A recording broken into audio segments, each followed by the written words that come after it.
working women face and why?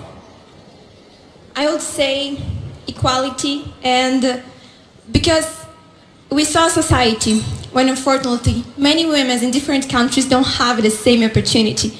We saw women who don't have access to education, to choose their dreams, to follow their passion. And this is something that I would like to change in the world, because every woman deserves to follow their own dreams. I'm grateful to be here, follow my dream. And I also want to see other women follow their dreams.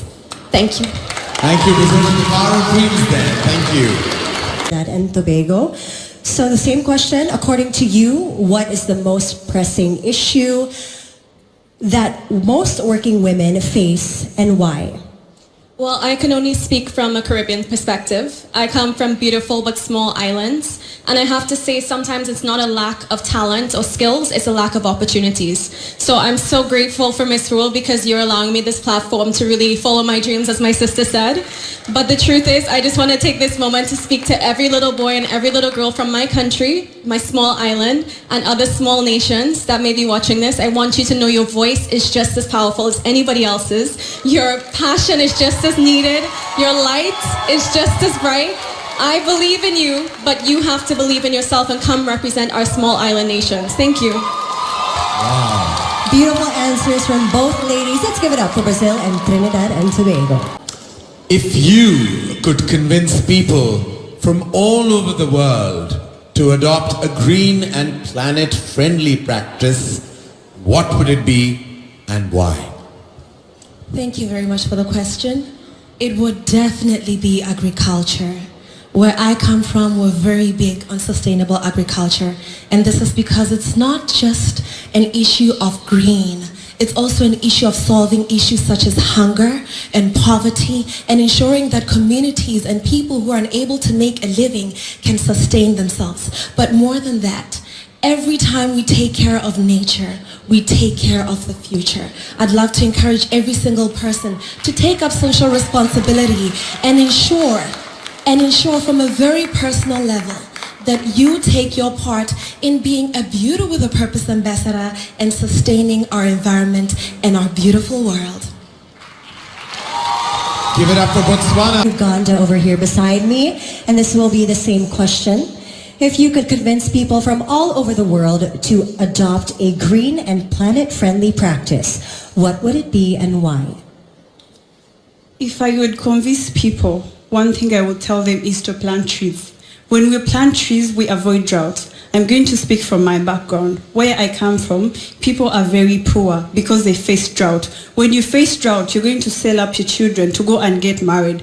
I am one of the survivors that survived from getting married at a very young age, and I am standing here. I feel like if parents get to know this and do this, one of their children would make it here at this global stage and they will represent. Women just need a voice. They need to know that they can make it in any way.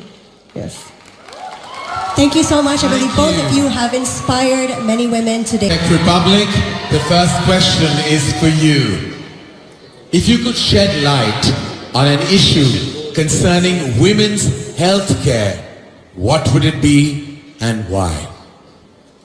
Thank you for your question.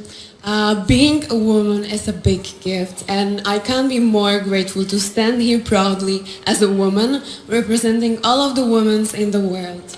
And I think the issue which we'll never should forget is about the menstruation, because women in many countries are still facing the shame when it comes to menstruation, and they're afraid to talk about it, and they don't get the attention that they need to. Thank you. Thank you, Czech Republic. If you could shed light on an issue concerning women's health care, what would it be and why?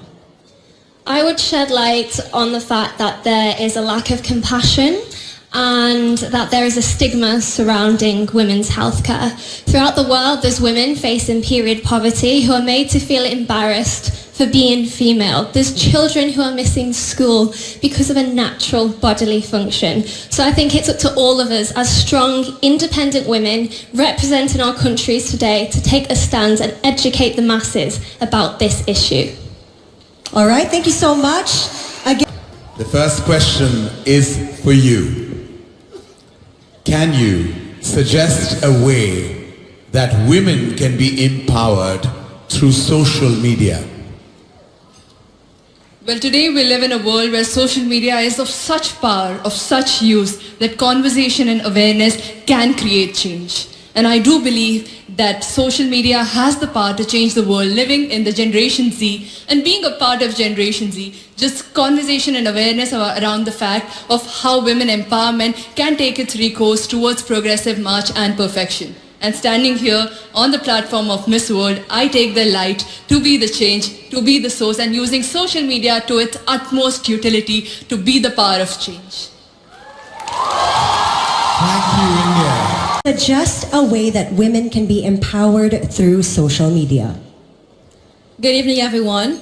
First, of course, social media plays a big role in our life. But to empower women, first we have to start by ourselves, the beauty pageant, to normalize being authentic, to normalize that it's okay to not be perfect. It's okay to be ourselves, and that's why we are here. Today, I've witnessed that all of us are different here, but everyone is beautiful but by her own way, and that's why we are all here, queens. So to everyone watching me now, be who you are, be authentic to yourself, just be you, because that's what makes you perfect and unique. And let's normalize being authentic. Thank you so much. All right, thank you so much once again.